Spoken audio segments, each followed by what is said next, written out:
Kanongere mbifurize ikaze mbasuhuza cyane aho muri mu mpande zitandukanye z'isi.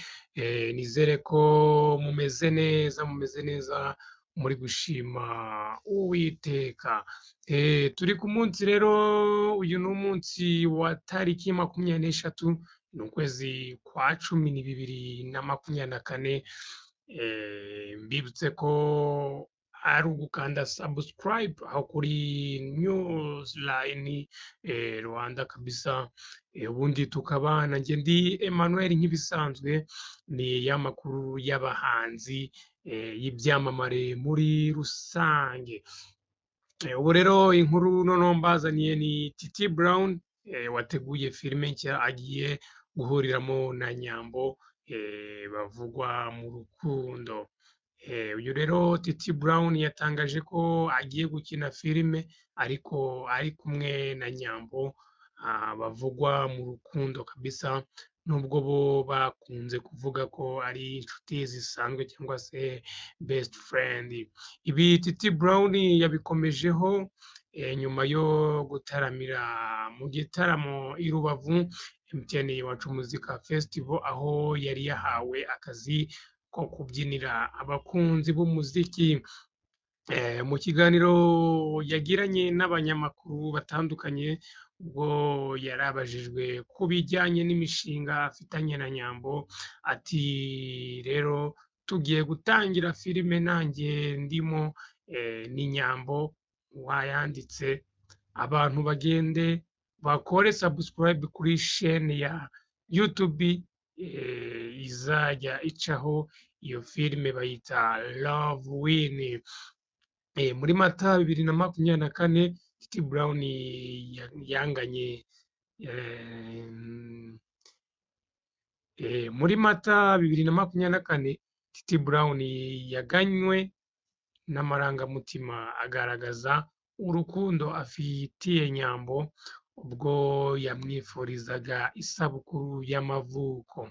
Aha akaba yaragize ati, ndibuka ko nahuye nawe mu minsi mibi yanjye mu mezi 5 ashize, ariko watumye numva urukundo kandi bumwe mu bantu bishimye ku isi. Ati kuba iruhande rwawe, kuganira nawe rimwe na rimwe nibaza icyo nakoze kugira ngo mbe ukwiriye umugore wuje ubuhanga kandi mwiza nkawe. Nshobora kuba ndi umusore ufite amahirwe mu isanzure ryose kugira umuntu utangaje mu buzima bwanjye nkawe. Ati ni imitoma rero Nyambo yasubije ku munsi we w'amavuko muri Kanama 2024, aho yagize ati, isabukuru nziza y'amavuko nkoramutima yanjye y'ibihe byose. Uyu munsi ndagukeza nishimira umuntu wagatangaza bisobanuye uri we kabisa, ubupfura bwawe, ubugwaneza n'ukuntu unshyigikira isi kuri njye. Buri uko umwaka uhise ubucuti bwacu buhora bukura bunarushaho gukomera, uzana ururimi rw'igitangaza mu buzima bwanjye, kandi ndagushimira ubutitsa kuba uhari ku bwanjye. Ndanagushimira ku buryo bwose bushoboka.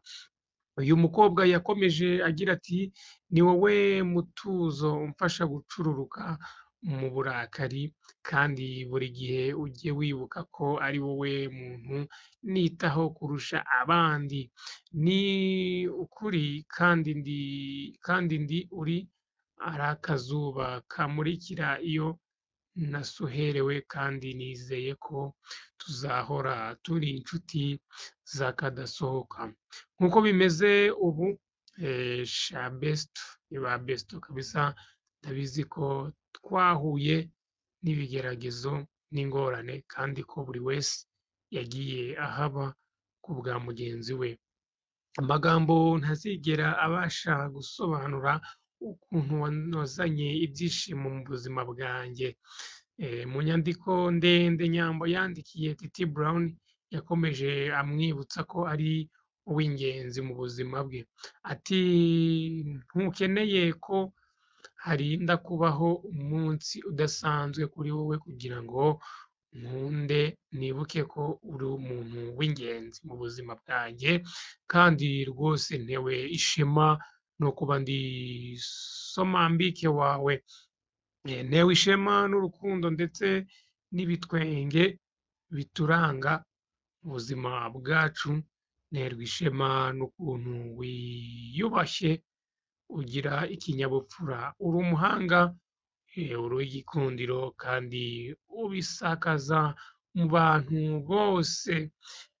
Rero ni amagambo Nyambo nawe yasubije Titi Brown. Titi Brown nawe aho yamubwiye byinshi cyane kabisa. Ni ibintu bigiye bitandukanye bagiye baganira. Aba bantu rero mwebwe ko bari mu rukundo nubwo baba babeshya public ko ari ababesto, ariko nawe ubwawe urabyibonera ko baba bari mu rukundo ariko badashaka kubigaragaza nk'ab'iki gihe. Ni mu byabo, ni silencieux.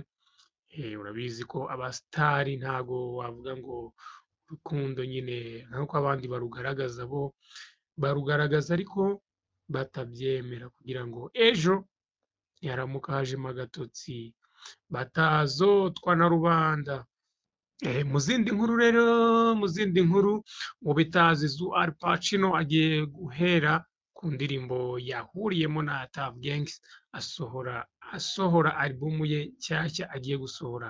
Zu Al Pacino agiye gutangira gusohora zimwe mu ndirimbo ziri kuri albumu ye nshya, zirimo iyo yahurijemo abasore ba Tuff Gangs yamaze no gufatirwa amashusho, ikaba iya mbere igiye gusohoka kuri iyi album mu minsi ishize. DJ Zizou yari yatangaje ko yatangiye umushinga wo gukora kuri album ye nshya, avuga ko yise Success from Suffering, izaba igizwe n'indirimbo zahuriwemo n'abahanzi bagera kuri 20.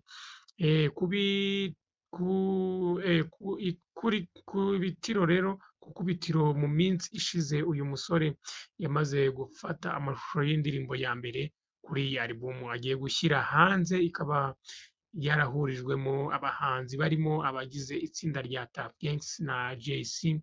Iyi ndirimbo izaba ibimburiye izindi 10 zose akomeje gufatira amashusho ari gufatwa akanatunganywa na Meddy Saleh. Ni umushinga Zizou Al Pacino ahamya ko amazemo igihe ndetse akongeraho igihe kigeze ngo atangire gusohora indirimbo ze imwe n'imwe kuri albumu ye agiye gukora. Mu kiganiro rero yagiranye n'Igihe, Zizou yavuze ko imirimo yo gutunganya iyi albumu ayigeze kure ku buryo iminsi iri imbere azaba asangiza abakunzi be kuri iyi miziki. Ati albumu iri kurangira, izaba igizwe n'indirimbo 11 zirimo abahanzi barenga 20 bakunzi b'umuziki nyarwanda.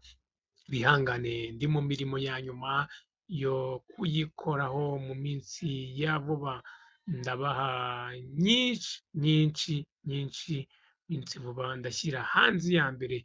Zizou yavuze ko iyi album ihuriwemo n'abahanzi bo mu biragano bitandukanye. Ati urumva ni album iriho abahanzi banyuranye, abagezweho uyu munsi, abamaze igihe mu muziki, yewe hari n'abo mba narumvise batarasohora indirimbo ariko ngakunda impano yabo, nkiyemeza kubashyigikira no kubashyiraho. Iyi album rero muyitegereze muri benshi. Uyu ni Zizou Al Pacino uzwi, wakoze n'amateka mu ndirimbo nyinshi zitandukanye yagiye yandikira abahanzi, izo yakoranye n'abahanzi reka tumwitege. Andi makuru rero aragenda abageraho bitandukanye, kadukomeze kubana, kora subscribe nutarayikora, korera like na share kugira ngo tujye dukomezanya.